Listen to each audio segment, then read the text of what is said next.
Inoue be in there playing with these opponents, man.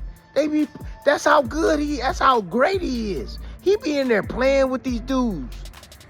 Inoue be in there to be working on his new dance step. That's what he be doing. He be working on a new dance step every time he step foot in that damn ring. It's too easy for him.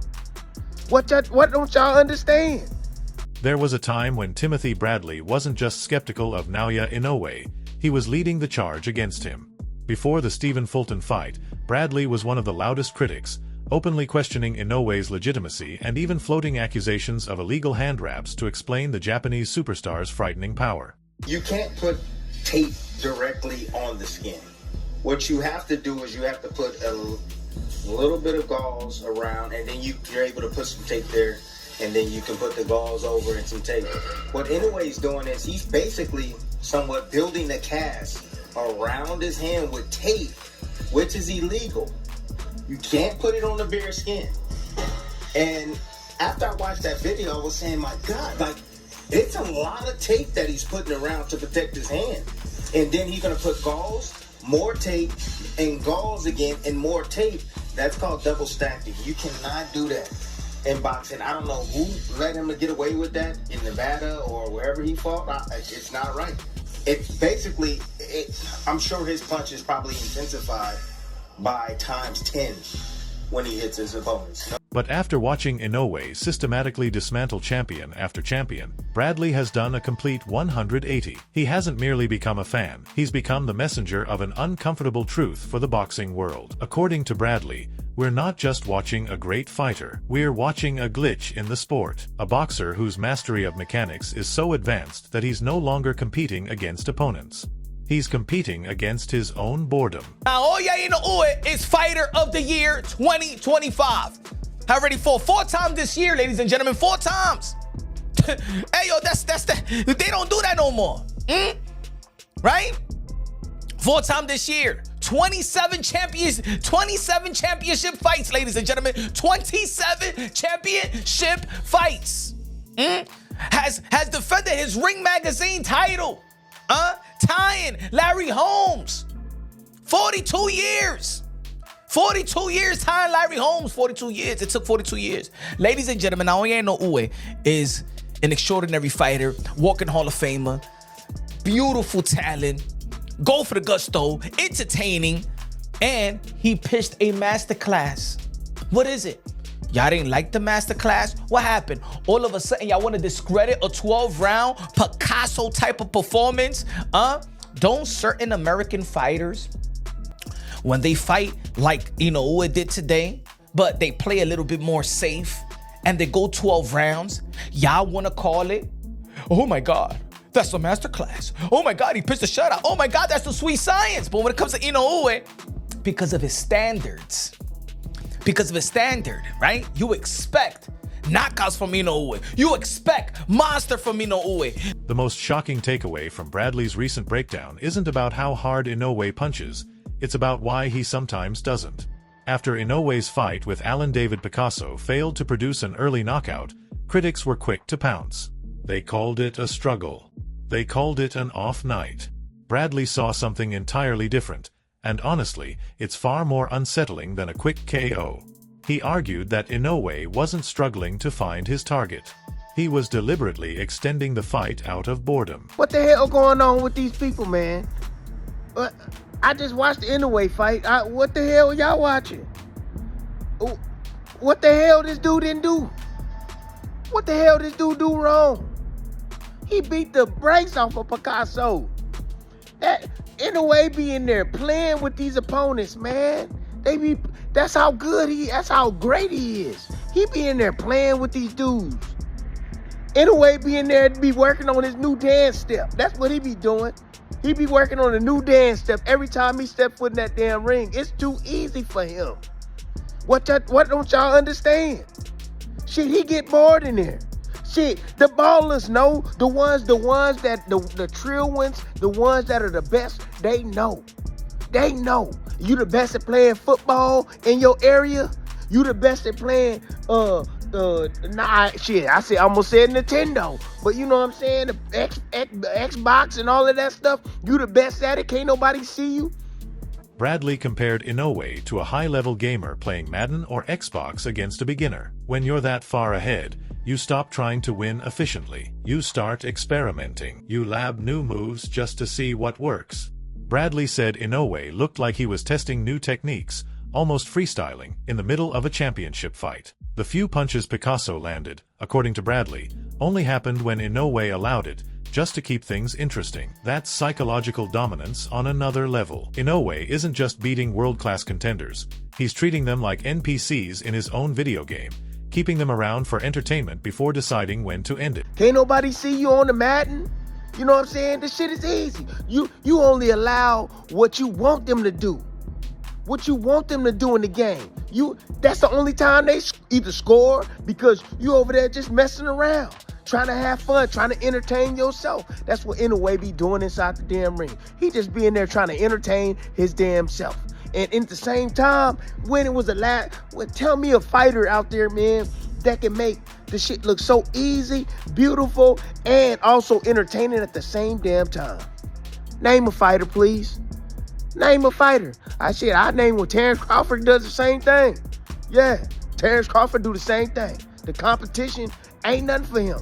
So how does Inoue get away with this level of confidence without getting caught? This is where Bradley drops his most technical insight, something he calls the autocorrect feature. In boxing, when a fighter throws a full power shot and misses, they're usually exposed. Their weight is off balance. Their feet are out of position, and they're wide open for a counter. But Bradley says Inoue breaks that rule entirely. He has an almost mechanical ability to instantly reset his stance the moment a punch misses. It's automatic. Even when Inoue commits fully to a knockout shot and hits nothing but air, his body immediately corrects itself. He's never off balance.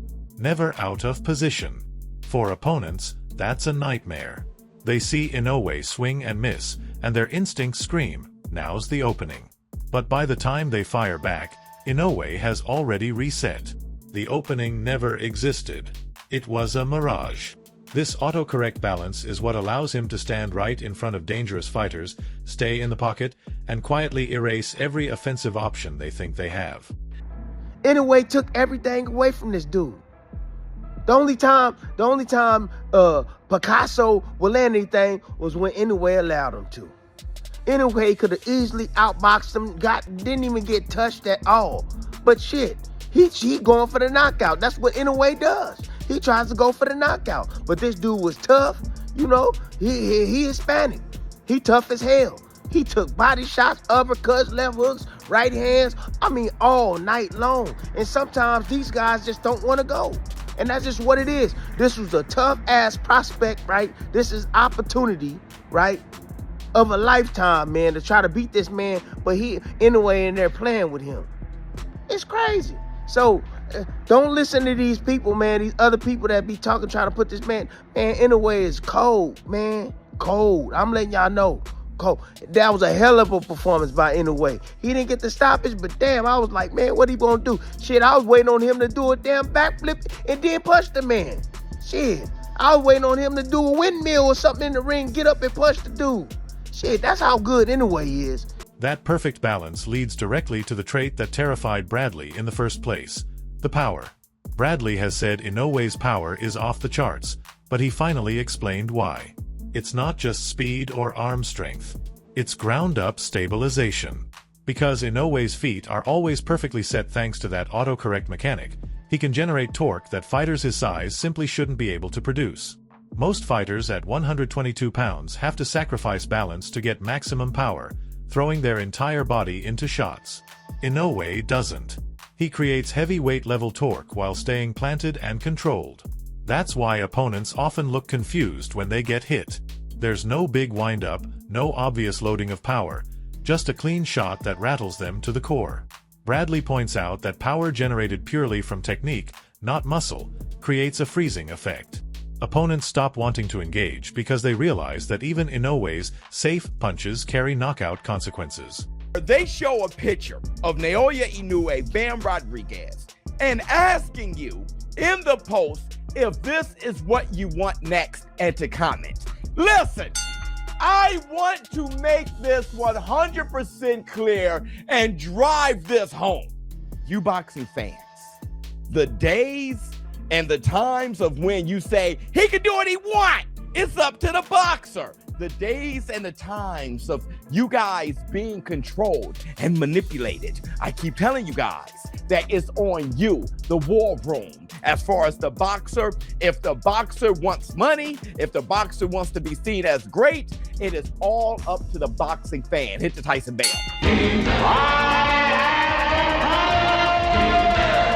And the zone knows this, which is why they put up the post. Is this what you want to see next? And oh, I know you guys are thinking, how about Nakatani?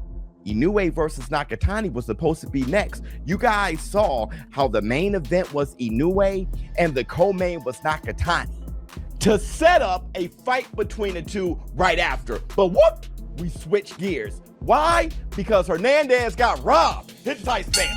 For all of you out there who was trying to go up against the war room saying, hell no, Nakatani really won that fight, Hernandez wasn't robbed, then why the pivot? The pivot is because the fans were pissed and His Excellency Turkey Al-Sheikh was pissed. He was like, listen, Hernandez, he deserved the nod.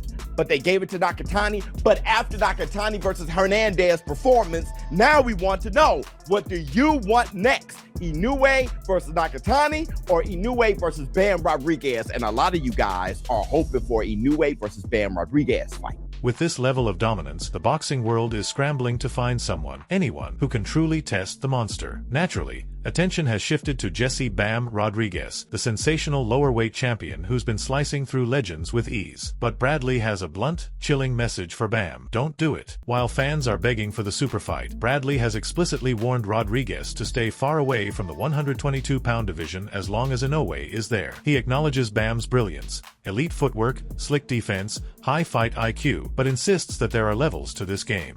According to Bradley, Inoue operates on a level of savagery Bam simply hasn't faced yet. The monster isn't just a nickname, it's a switch. And when Inoue gets touched, that switch flips. We've seen fighters hurt Inoue before. It never makes him cautious. It makes him more dangerous.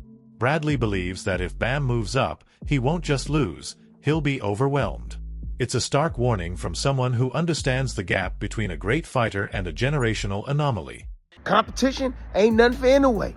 Yeah, so I'm looking for somebody to come test this man. Everybody keep talking about Bam Rodriguez. Yeah, Bam, you bring your ass up to 122 and you come see this damn monster.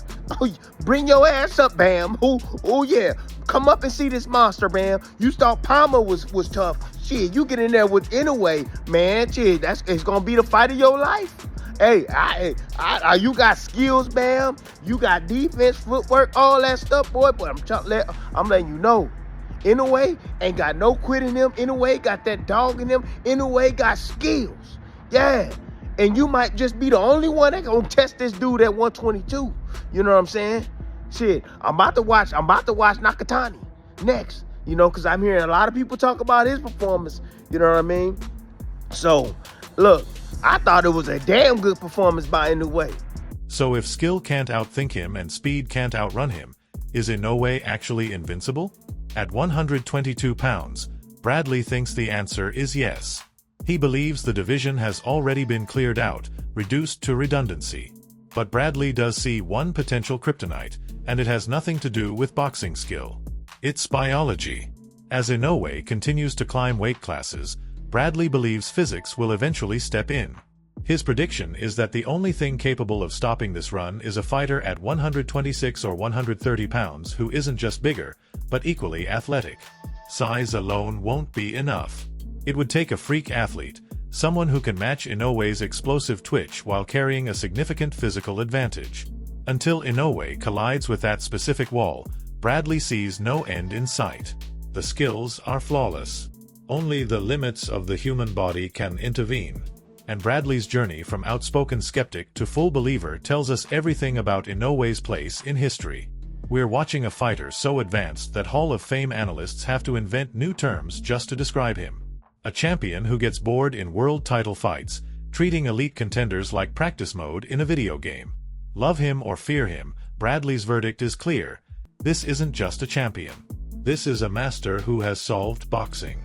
And until a giant steps into the ring, everyone else is just trying to catch up. It's hard not to like watching Inoue fight. And in Saudi Arabia, different environment. There was something with the hand wraps before the fight about some legality issues they were having. And the last time someone complained about Inoue's hand wraps, he damn near left him comatose. So surprised that Picasso got out of there without his face rearranged bars. But yeah, complete domination. Again, combination of violence with the sweet science. That is what makes a boxer, in my opinion. It isn't just the sweet science. It isn't just the brawling, violent mentality. It is violence personified as art. It is the art of war, right? The ability to be a violent individual, but then be able to control it and let that beast out when the time has come, but be strategic and technical until that time comes, setting up your deadly weapon, whether it's that right hand or the left. So big time performance for Inoue. Sets up some new things for him going forward. Sets up potentially a Bam Rodriguez fight, but most likely a showdown in Japan with Nakatani. I think that's the most likely scenario of this. And listen, I was more hyped before this fight for that matchup, but I'm still hyped for the matchup because it is fighting and anything can happen. I'll tell you that I'm more hyped for a matchup like that than I am something like Deontay Wilder and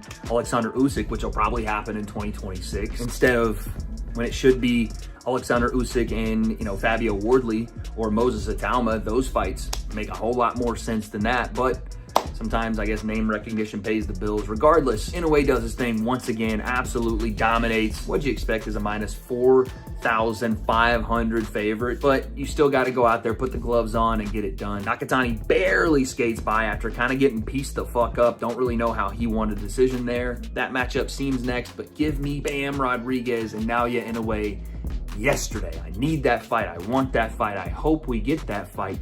And that's going to do it for today's video. If you enjoyed it, make sure to drop a like, subscribe to the channel, and hit the bell so you never miss what's coming next. Let us know your thoughts in the comments. We want to hear what you think. Thanks for watching, stay tuned, and we'll catch you in the next one.